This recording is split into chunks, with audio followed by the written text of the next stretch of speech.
Kids, this is the continuation of my series. This is My Paranormal Life, Volume 3. So we're moving right along. Um, when I left you in Volume 2, we had done a lot of years. We have done quite a bit, and I hadn't done a lot with my paranormal abilities. Now that I was reaching my late 20s, my life started to begin to change in several fundamental ways. So, ergo, so did my abilities.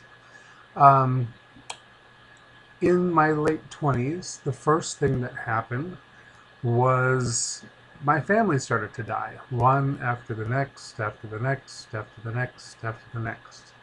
It kind of like dinosaurs falling in the La Brea tar pits.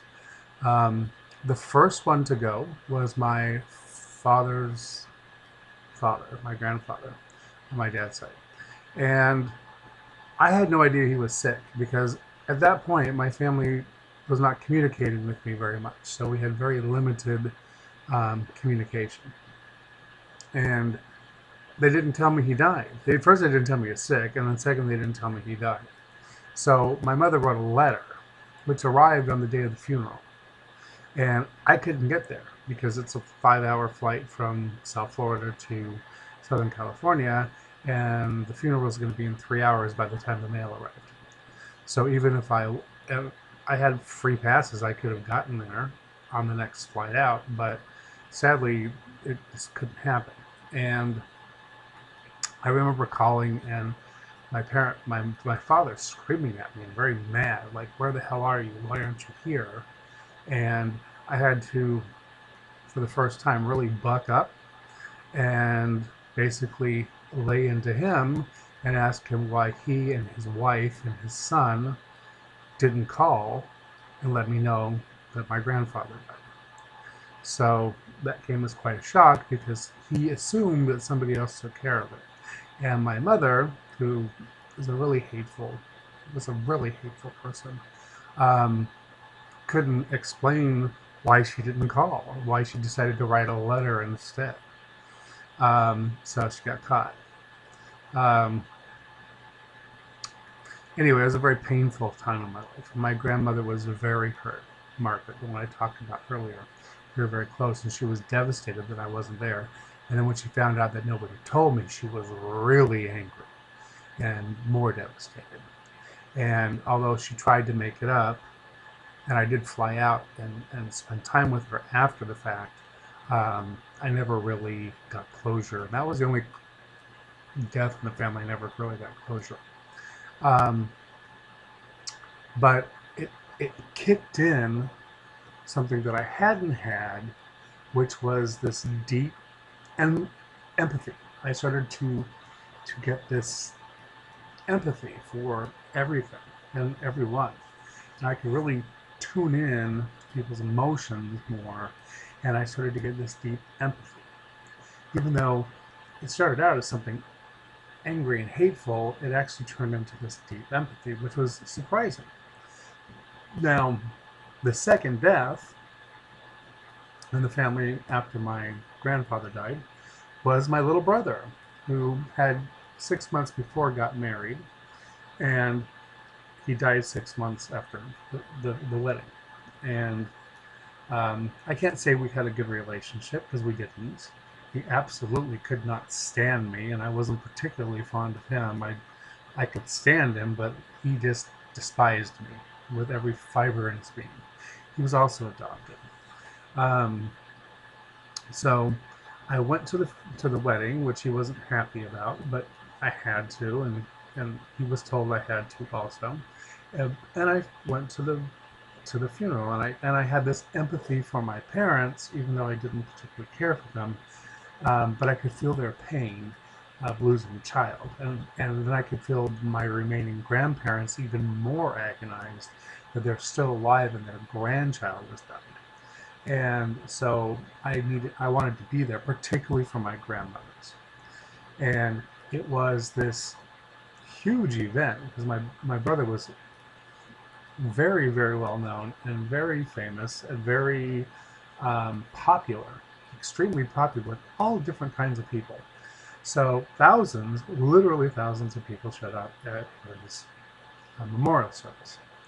Now, it was also a moment for me because my high school football coach, who had a very um, negative um, moment in my life where he basically outed me and how I ended up in the mental hospital, um, was there. And after I spoke at the memorial service, he came up and wanted to basically apologize and let me know that he was um, humbled that I had turned out to be the man I turned out to be. So that was kind of a reaffirming closing a door of a very painful memory from many years before. And also that empathy was just roiling up inside of me. Now, to say that that was the beginning of something is an understatement. That whole week that I was there was just intensely emotional. My aunt and uncle on my father's side, um, I finally got to meet them as an adult, and they were really actually kind of nice. Now, after memorial service, we had this strange party kind of thing at a very exclusive yacht club. And people came and drank and ate and reminisced and all that kind of stuff. And afterwards, my father and my mother, who had gotten divorced, which of course they didn't tell me that either, I showed up one day unexpectedly um, to take them to dinner, and my mother met me at the airport and said, "Oh, by the way, your father and I are getting a divorce." I said, "Oh, how nice. Thank you for calling or writing a letter and letting me know this seemingly unimportant information." So you can see where this is going, right? Um, so my mother, we dropped her off at her new digs, her divorce digs, and my father and I had planned on dropping off and going back to where he lived with his new wife, because he got remarried. And when we dropped her off, she had been very stoic, and we had always had this family trait of never, ever showing emotion, ever. It was just forbidden. So, and particularly in public. You could go in your own room and close the door and cry a little bit, but you better not cry too loud because if you cause any attention, even internally in the family, it was very much shunned upon. So, being now empathetic, that was really screwing with me because I was feeling people's pain, and I was particularly feeling my mother's pain. And we got her to her house, and my father insisted that I walk in with him, and we sat her down and on the couch, and she was an alcoholic, and so my father poured her a drink and handed it to her, and she took a big swig out of it, and she just started to scream from the depths of her soul. I mean, I don't know if you ever heard somebody scream in pain, literally from the depths of their soul. Like it sucks up through the asshole, goes through your whole body, and comes out of your mouth, and it resonates in this ferocious way. And she looked dead in my eyes, and she screamed at me, "My only son is dead." Now, I was her first surviving purchase. They purchased a daughter before me that died in the hospital, and I was actually a quick fix because they were in such agony. So they had sold me to another family, and then the lawyer stole me from that family because they were behind on their payments and made my grandparents pay up everything in advance to get me when I came out premature. So I was a quick fix that they purchased to replace this female baby. And I was the first one to survive. And now, 2 years and 6 months and one day later, they brought home this other thing, my little brother, with a bag of groceries. And since there was no pregnancy or anything, I was just like, what the hell is this? And why do we need it? And, um, I was just like, where'd you pull this shit out of your ass? Um, And that was basically the extent of my brother and my relationship. We could not have been different people, more different. I mean, in every way, shape, and form, physically, mentally, emotionally, physically, everything. Um, and so she screamed this, my only son is dead. So where do you go from there? Just as a human being, where do you go from there? I had nothing to say. There was nothing left to say. I have totally, in her mind, she had totally just killed me. And she made it well known after she screamed that. She said, why wasn't it you? I already killed you years ago in my mind. Which I had no idea. I was still trying to repair a relationship that didn't really exist. So I just got up, turned out, turned around, and walked away, and went out the door and sat on the hood of my father's car and waited. Basically, leaned on the car and waited for him to come out, and he just ripped into her like nobody's business. And then he came out and tried to apologize to me and have me come back in. I said, I'm not going. I never will. She'll never see me again. Don't try to repair something that doesn't exist. Um, and then I used a very choice word for her, which I had been using for a while. It starts with a C and it ends with a T, and she was the epitome of that. And I'm sure if you still look in the dictionary, she's there as this ugly centerfold for that word. Um, so my father got in the car and said, well, I guess, I don't know what to say. I said, there's nothing to say. It's been said. And my father, we didn't have a really close relationship, particularly when I was young. And he tried harder after my little brother died, which was kind of a way too little, way too late. And besides that, um, it was offensive. It was offensive because he didn't look at me like I was just a person. He looked at me like I had a disease. Like being gay to him was like being an alcoholic, literally. And he told me that. He says that the only way I can relate to you is, and the way your mother treats you is how she treated me through my multiple trips into alcoholic rehab. And both of my parents were alcoholics. So um, it was this watershed moment where I learned empathy. So I raised the bar another level. Besides, I had this intuition. Now I had this empathy that I could tune into, which proved to be particularly useful again in my regular life. Um, and the deaths started in my late 20s. Now, as I started taking on people's empathy and listening to people more, which I found out was a big key in a lot of people's lives, that nobody ever listens. So most people just want to be heard. And if you sit and listen actively, and you can regurgitate what people say, and you can empathize with what people say, and you can carry on and remember the details, people are just, it's like a magnet. They're drawn to you. But it takes a lot out of you. And when I started doing, and we'll talk about this later, but it takes a health toll because you're using your energy. And people are dumping negativity and all this other kind of stuff on you. And I was absorbing it. And at that same time, miraculously, at the age of 30, I an autoimmune disease that I had no idea I had kicked in, involved psoriasis, and it's gotten worse and worse and worse over the years. But it was just the first of many things where this, supposedly genetic cesspool just started to bubble over. That this woman sold twice before my birth. Lucky her for running away from that. But I also learned later in my 30s that people that do healing and um, you know work like that, which I ended up doing, um, it takes a toll on them physically.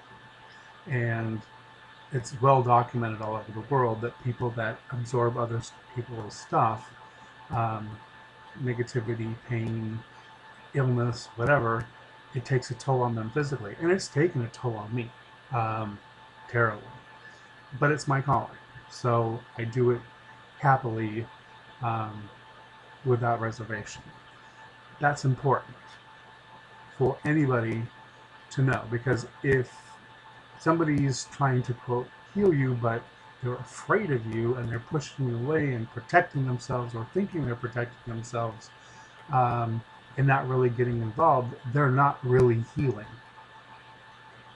They're just spending time, because it's like my totem, my Native American totem.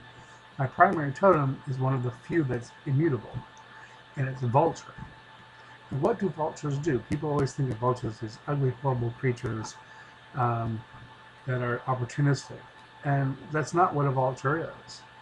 A vulture is something that circles around, and when something's dead on the ground and it's been dead on, they don't hunt. They wait till things die and start to rot. And when things start to rot, what happens? You get disease that can pollute the entire area and make other things sick and make the whole atmosphere sick. So vultures swoop in and they eat what makes people sick.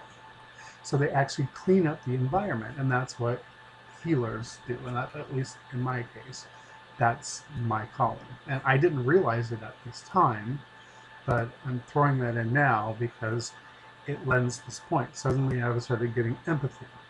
Then I started getting more, I was able to get more close to people. I started listening. Then I started taking in what they were saying and trying to process it so it would go away for them.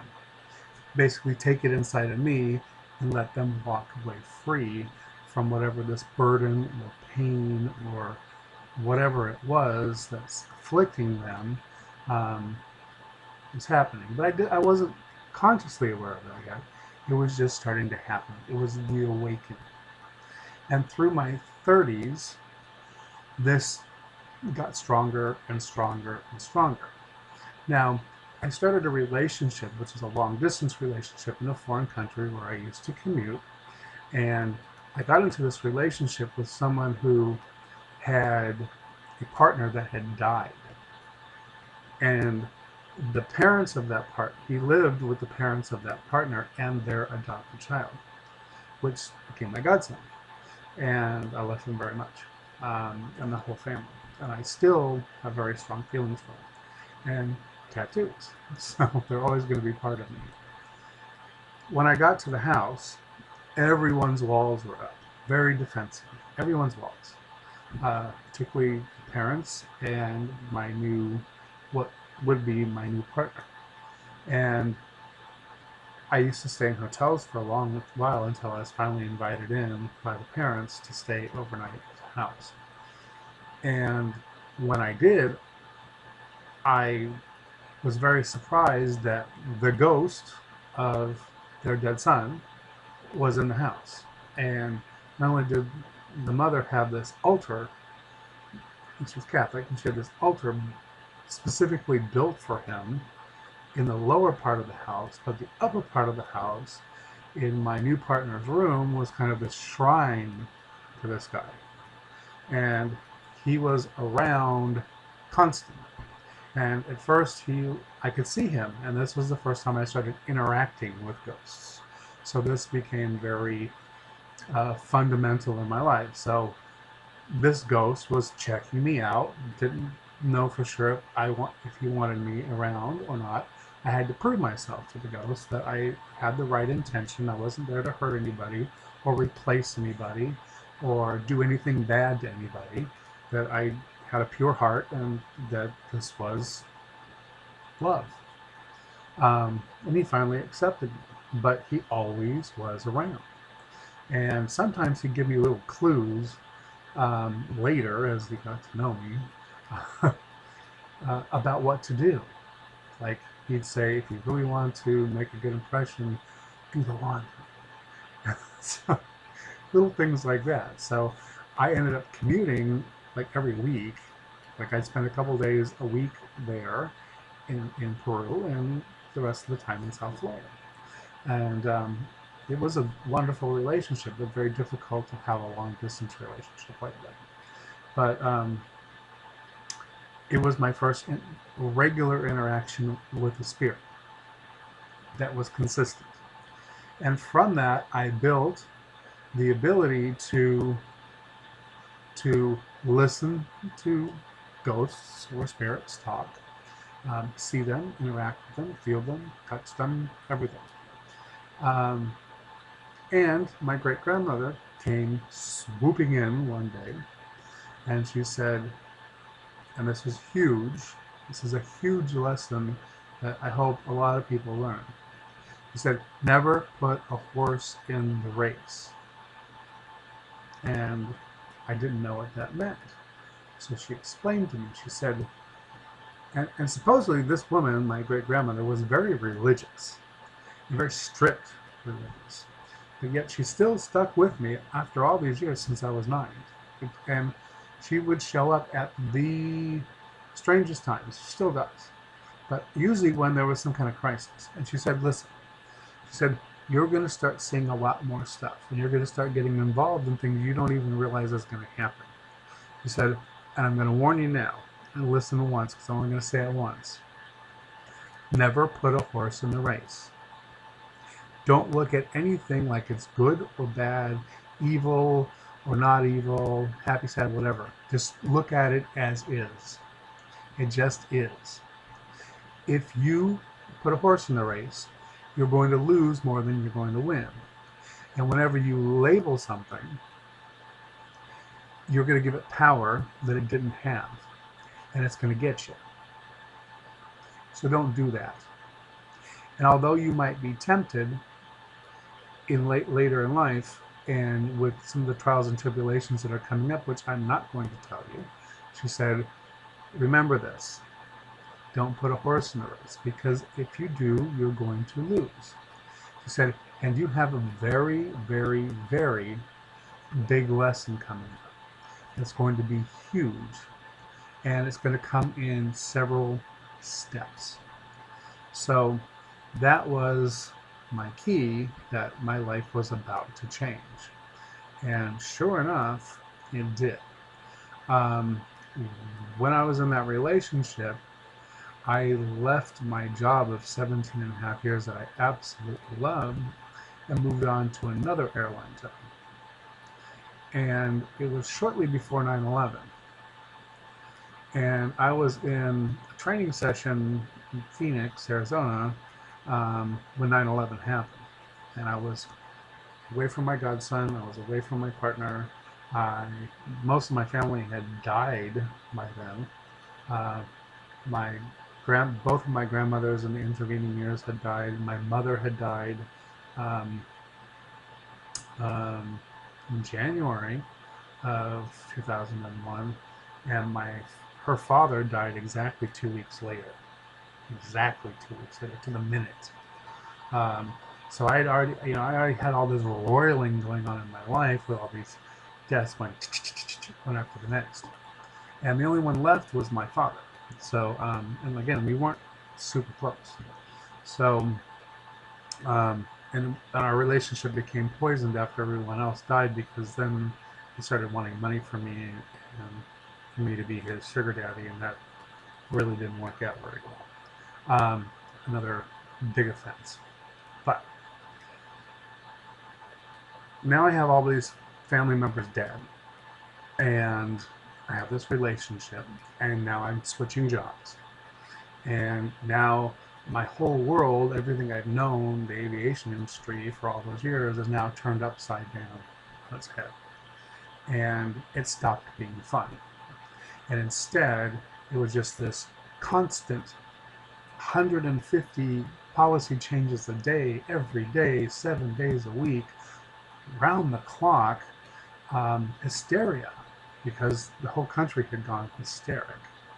And then, if you remember, there was also this anthrax thing. So one day, I was literally on my hands and knees crawling through the airplane doing this brand new mandatory inspection of every crack and crevice between flights. And I found this strange piece of paper. And something said, this is going to be another catalyst. And sure enough, it was. I picked up this piece of paper and I called I was a supervisor at that time, and I called the general manager over to look at it. I said, I don't know what this is, but this looks awfully strange. I've never seen anything like it. And as I was looking at it, the thing unfolded. It was kind of like folded in a triangle, kind of. And you could tell there was something inside. And it was powder. So it just started to, and this puff of powder came in right between us because I was holding it between him and I, and we both went, so we both inhaled the powder. And since we didn't know what it was, and there was this anthrax thing going around, we immediately had to shut the door of the airplane, get on the radio, call one of the employees to call the emergency services, etc., etc. We had to isolate ourselves. The bomb squad came. They, basically hosed us down. They made us take off all our clothes, hosed us down with bleach and very hot water, which was very uncomfortable in Florida, you can imagine. Yeah. And then put us in plastic suits and send us home and tell us to wait until the results of whatever this powder was came back. And what came back it was somebody's ashes. Some passenger had dropped a relative's ashes, a piece of a relative's ashes. I guess they, in India or wherever, they had this thing where they gave everybody a little piece of the body. So that was what was going on.